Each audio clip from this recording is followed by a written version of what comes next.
Alors sur le motif, il s'agit d'un motif au raccord. Ça veut dire quoi? C'est un motif seamless. Ça vous dit pas plus? Vous savez pas ce que ça veut dire un motif seamless ou un motif au raccord? Oui, on peut le multiplier, on peut mettre des répétitions de ce motif côte à côte, étendre le motif en répétant ça, et on ne verra pas où sont les raccords.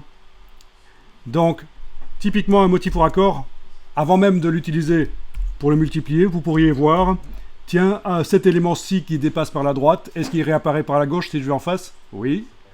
Tiens, cet élément-ci qui dépasse par le haut, est-ce qu'il est en bas? Oui. Voilà, c'est tout de suite, vous voyez que c'est un motif au raccord.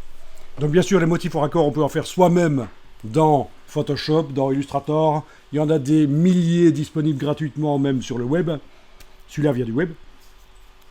Donc voilà. Alors la question, quand on a un motif comme ça, et qu'on veut l'upscaler, qu'on veut multiplier les pixels, est-ce que il vaut mieux le faire sur la version avant qu'on répète le motif ou après? Moi je dirais, il vaut peut-être mieux upscaler sur une version où le motif est déjà répété. Parce que ça risque l'intelligence artificielle d'aller modifier les bords et casser un peu les raccords parfois. Parce que ça redessine en fait. Mais on va tester là comme ça, on va tester l'upscale sur cette unique seed, la graine, l'origine, le motif original. Parce que franchement il est fort pixelisé et puis il y a plein d'artefacts JPEG, c'est pourri on peut le dire. Alors on va dans le menu filtre, Neural Filters. Donc vous savez quoi faire. Là je vais faire 4 fois aussi. 4 fois, voilà. Avec supprimer les artefacts JPEG, améliorer. Voilà. Ok. Ça a l'air d'être bien. Alors regardez ça, c'est dingue. Si on compare ceci avec ce qu'on obtient quand on met 4 fois,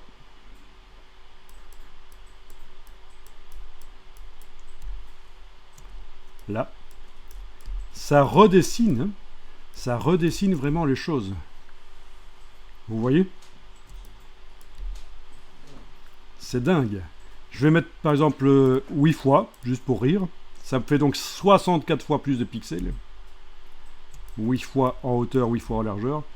Ça commence à mettre de la texture. Bon. Est-ce qu'il faut de la texture ou pas sur notre motif? Peut-être pas.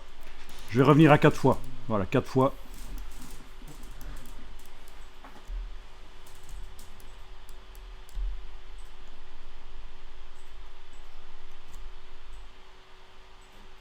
C'est pas mal.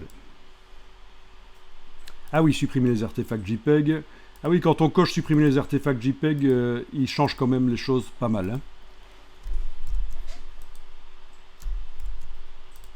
Si on fait sans supprimer les artefacts JPEG, on fait juste réduire le bruit, le curseur réduction du bruit, il lisse les choses.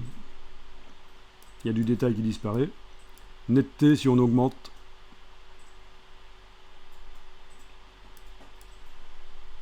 Oui.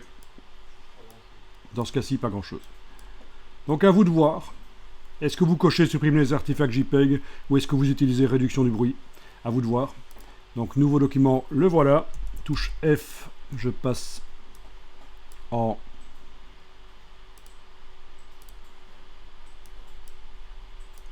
voilà, en mode hors du mode plein écran.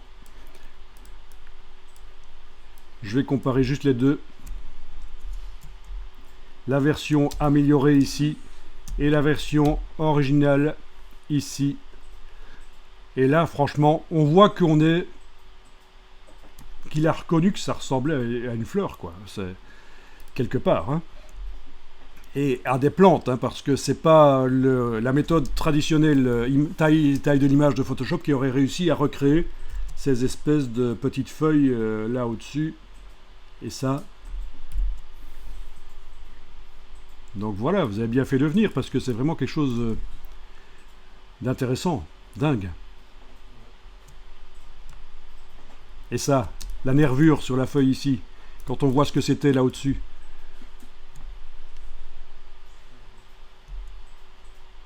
Ok, donc l'image là, je vais l'enregistrer sous, l'image agrandie sous. Ok, je vais indiquer que c'est motif 400% par IA. Ah, maintenant, moi j'indique ça, mais vous gérez les choses comme vous voulez en fait. Hein. C'est juste moi qui fais ça, j'enregistre au format Photoshop, oui. Ok. Donc les seules choses qui m'intéressent ici, c'est les versions agrandies.